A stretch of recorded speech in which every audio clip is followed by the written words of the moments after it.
Hey, welcome back everybody. You're listening to Ultimate Affiliate Marketing. I'm your host, it's Paul Mott here with another daily podcast.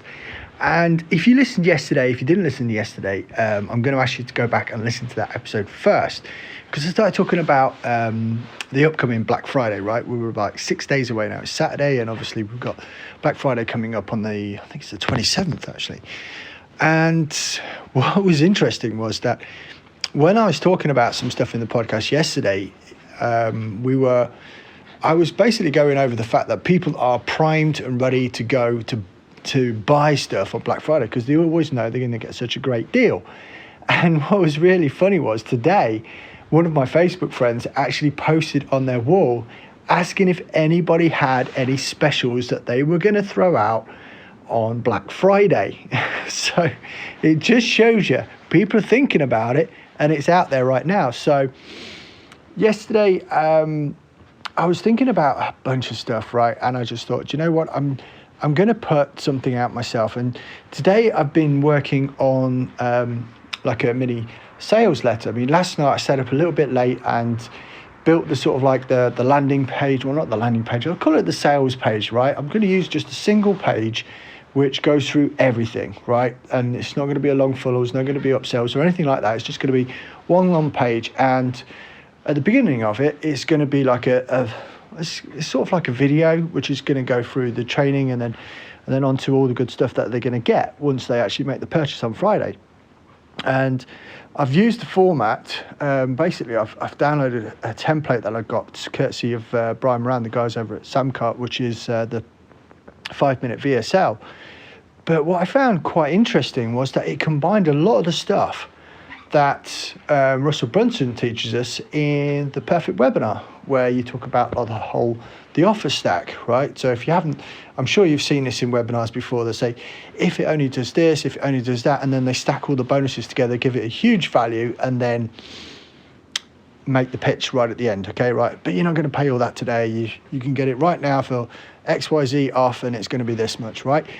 So I thought, all right, well, let's just do that, because that's a proven formula. I'm going to do that. Now, I've not quite decided whether or not I'm actually going to run ads to it itself, because that means I could just use like a regular Facebook ad and drive traffic to it. But I figured maybe that could be really hyper expensive, because Facebook ads, as you know, are going up and up and up, because there's a whole bunch of people now coming out of lockdown, and suddenly they're realizing they need to aggressively market. So the price of ads are going up.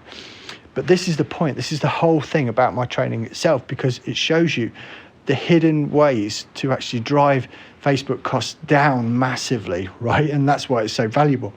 And previously it's been sold, I sold it at $97 before, and then I added a bunch of stuff, and then I started selling it at $297. And I thought, do you know what? Because it's Black Friday, I'm going to make it like, I think I worked it out like 53% off. But people have got to add the coupon in the cart to get that discount. So they'll actually see the discount happening. If they don't add the coupon, they make the purchase, they purchase full price, right? So it's not sort of like a fake thing where it's just going to be this and that. I just think it's kind of like a nice trigger for people to see the money coming off. And I think that's, super cool. And I've added in like this whole scarcity thing. So, and again, I was really debating about this. It's one day, right? Black Friday is one day. But if you ever see growing up, when the sales started happening around the holidays, Christmas time, whatever you want to call it, the sales always started Boxing Day, right? Now, Boxing Day is a UK tradition, right? To everyone else, it's the day after Christmas, right? So December 26th. But in the UK, it's Boxing Day, right? This is our name for it, because there used to be like loads of boxing going on and all that sort of thing, and that's traditionally when the day was. So they would have a Boxing Day sale. All the stores would open up Boxing Day, and stupidly, after just spending way too much money on Christmas presents and everything else like that, we'd all pile down the shops, see what bargains we can get. And that was kind of like how it worked. But as the years progressed and they moved on and on, these sort of like sales started happening earlier and earlier and earlier, even before Christmas.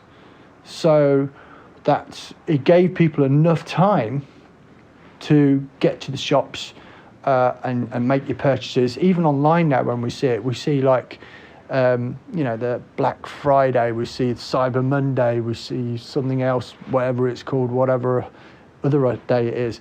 But even now, like, I'm getting emails from people saying early Black Friday discount open, right? So we're like a week ahead of traditionally a single day where you're only supposed to get those special offers on a single day, and people are already putting their offers out there.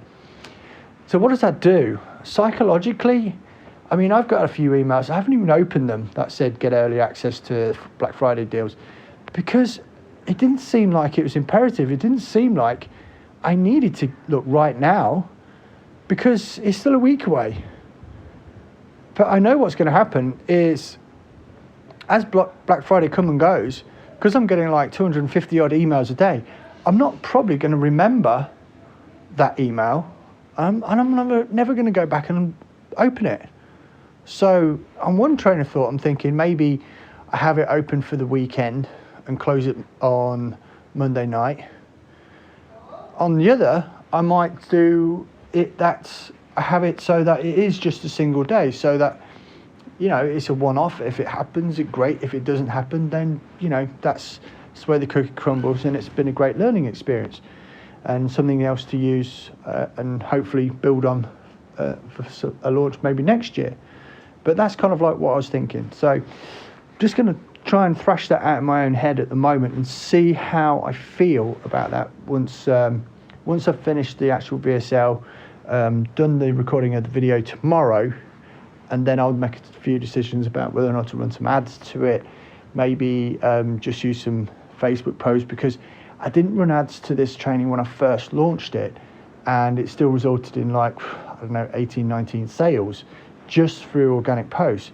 And believe me, I've not been doing all the amazing good stuff that I've actually been taught about building up organic reach.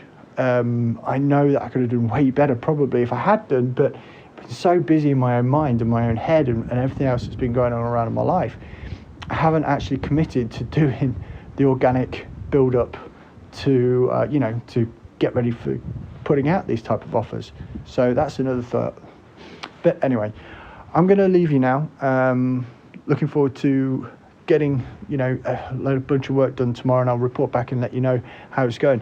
And this is kind of like where the podcast is at the moment. It's kind of like reporting on what I'm doing and how I'm doing it, so that hopefully it spurs you on to go and do the same thing. And remember, we talked about this probably an episode or 2 episodes ago. You don't have to have your own product to benefit from other people's Black Friday deals. Just think about that for a second. Go back and listen to the last few episodes and you'll totally understand what I'm talking about. But anyway, like I said, that's me locking it off for now, and we'll catch up real soon.